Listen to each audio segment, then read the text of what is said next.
All right, I'm Nick. Today we are out on the river. My wife is up there with my son. They're pedaling around, and I'm gonna do a quick video about my first impressions of the Old Town Sportsman Salty PDL 120.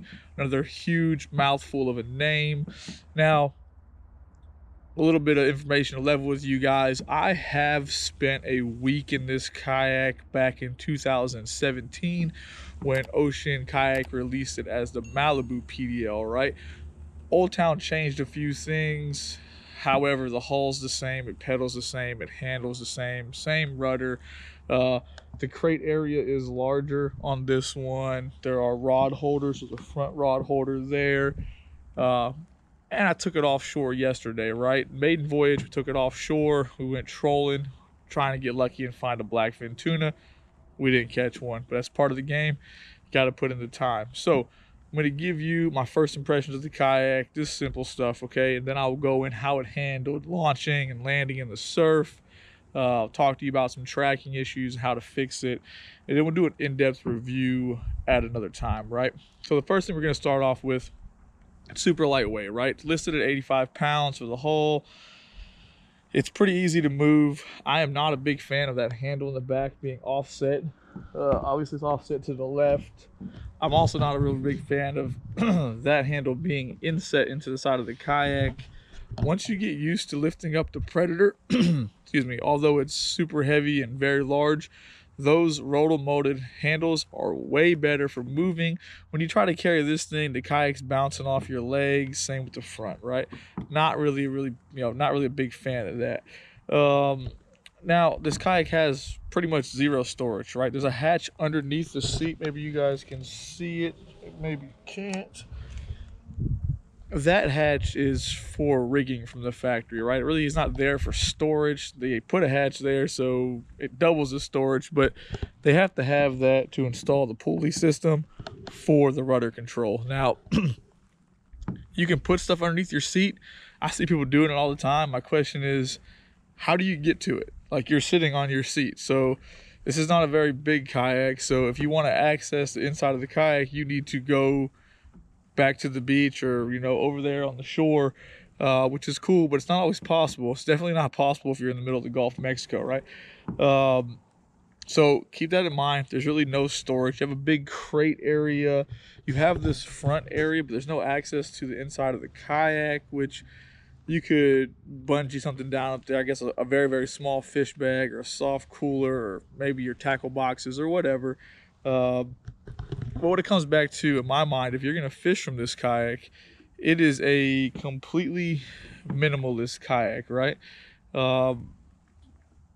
When I used this kayak back in 2017, I used it for a week, okay? And I actually used it as a guide kayak on the charters. But we were fishing inshore. We weren't going offshore. I knew I only needed one tackle box. I didn't really need to bring a bunch of stuff. It made it easy for me, right? It was just lightweight. I could throw it and go, and that was cool. But you need to accept the fact that there is no storage. You can't access the inside of the hull. And I know it's getting a little windy, so you might be having a little wind noise. Those are things that just need to be accepted. Does it pedal well? Pedals great. It has the same pedal drive. Obviously, the whatever that gray piece is a little bit different. The storage piece is a different shape. But yeah, same pedal system in general. Performs well, easy to pedal, obviously super quick. I'm going to complain about the rudder. I'm going to show you a clip right here. I'm offshore with Skylar, and you can see me just make this hardcore drastic right turn. And as I was going right, it got worse and worse and worse. My hand was not on the rudder control in that video clip. Now, once I got home, I know where the problems lie, right? But instead of just fixing them before I go, I wanted to videotape the things that you will see when you get your kayak, okay? And you can see right here, this rudder is super loose, and I'm gonna complain about it in this clip. All right, here's a look at the rudder, right? So I just showed you that video clip of the Salty just turning left or right out of the box. That was the first time I put it on the water. I really didn't go over anything because I know where the trouble problems are, but I wanted you guys to see it. So here it is. This is the rudder from the factory, right? No messing with it. This is the rudder. That is the rudder. It is that easy to move.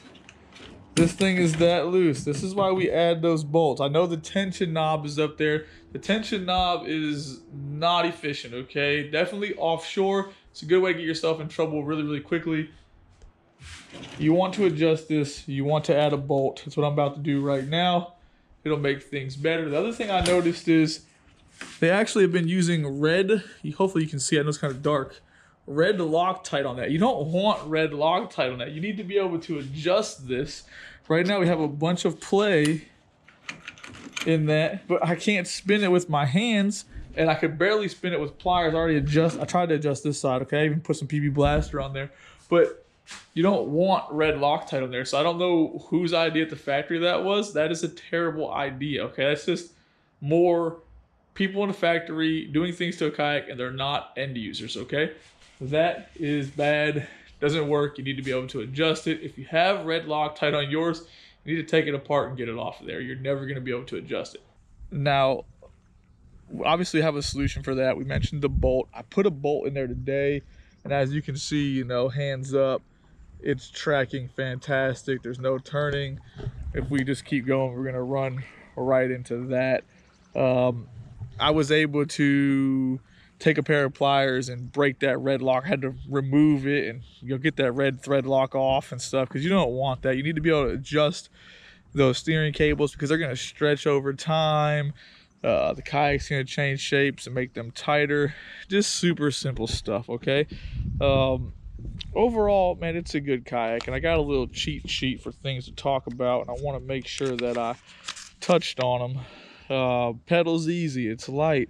No storage, minimalist kayak, throw and go.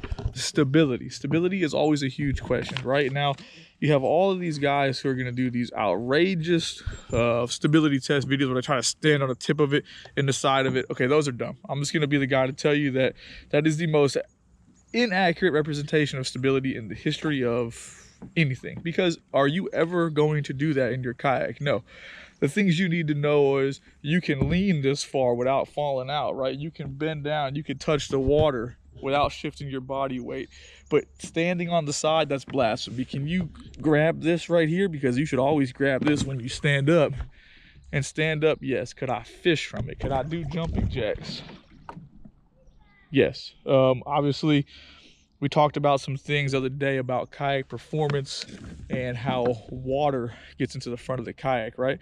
As you guys can see, if I am just sitting here pedaling, there isn't going to be any water coming in the kayak, even without scuppers. But as soon as I stand up and my weight comes forward, now all my body weight is up here, center of gravity forward, the kayak tilts down, and water comes in the kayak. Now, that situation is magnified if you are short. So if you are a really short person, you're like, man, I want a tiny kayak, but you have to slide the seat all the way up here, you're probably going to have water in the front of this kayak at all times, okay? And you could look at it and go, well, the seal on the drive housing should help, but it doesn't, because if you look in here, the water is already up there. It actually comes around that mechanism in the front. Here, I'll show you guys. See that black piece down there, right? There's no seal in that area. So it goes in.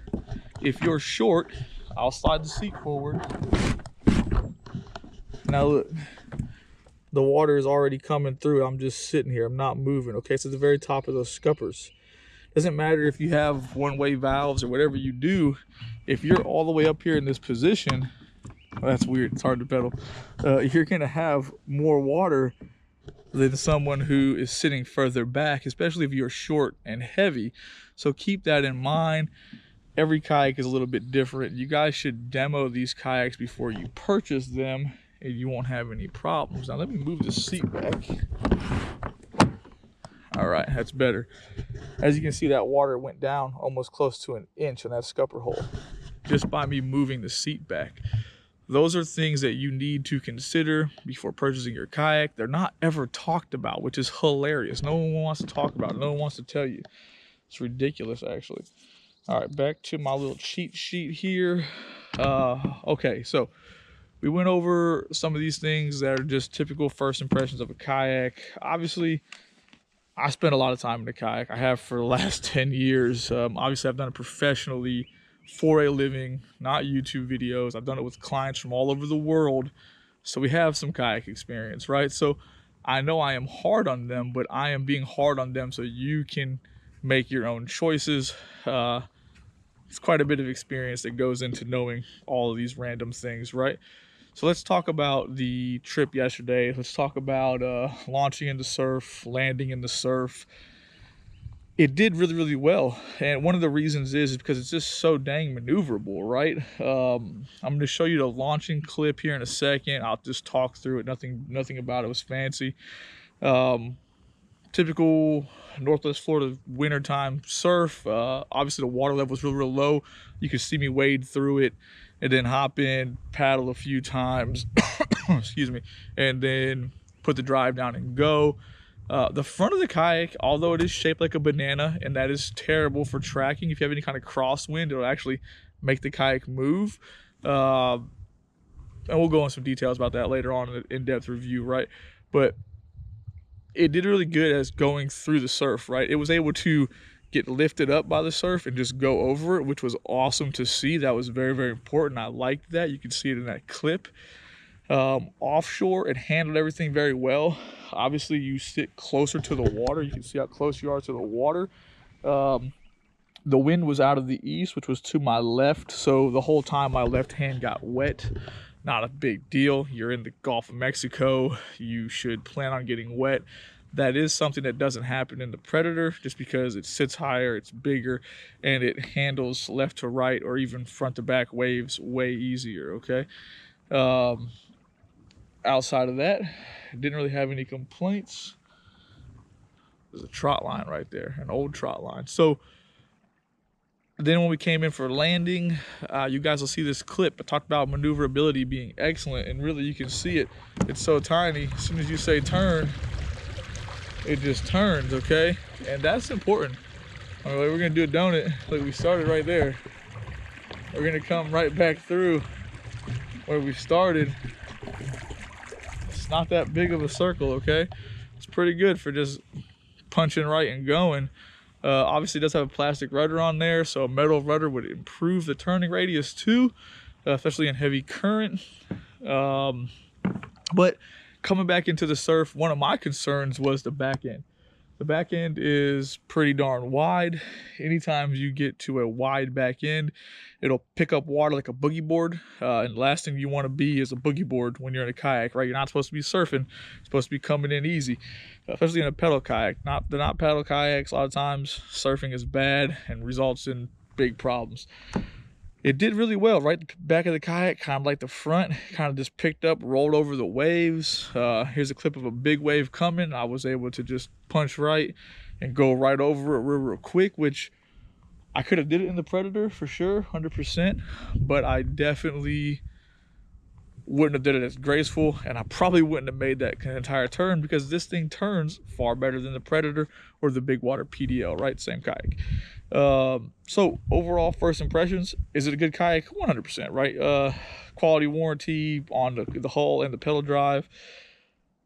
Does it have storage issues? In my mind, yes. Do I hate the fact that there is no way to get into the hull, right? So if you're offshore and you get like a crack somewhere, or you're taking on water somehow, you don't know how, there is no access to the inside of the kayak, so you can't bilge pump it out or sponge it out, which is a big problem in my mind, right? If you're taking on water, you can't pull the seat up and get in that hole. That's just not a thing. The water will shift like that and you're going swimming. I think I have a solution for that though. We'll worry about that later. I complained about that in the autopilot. And it doesn't matter even if you're fishing inshore or freshwater. If you're in a big body of water and you're in the middle of it, lakes and ponds get gross too. You want access to pump these things out. And I feel like it's an overlooked thing. It should be a safety feature more than anything, right? So I know I've been rambling a bit. I know this is a very in-depth first impressions, but I think we should be thorough about this stuff. I know a lot of you guys can't go demo them. You should have the best information possible before you make your purchase. If you have any questions, leave a comment below. I'll do my best to answer them, or you can send me an email at nick@navarrekayakfishing.com. Thanks for watching.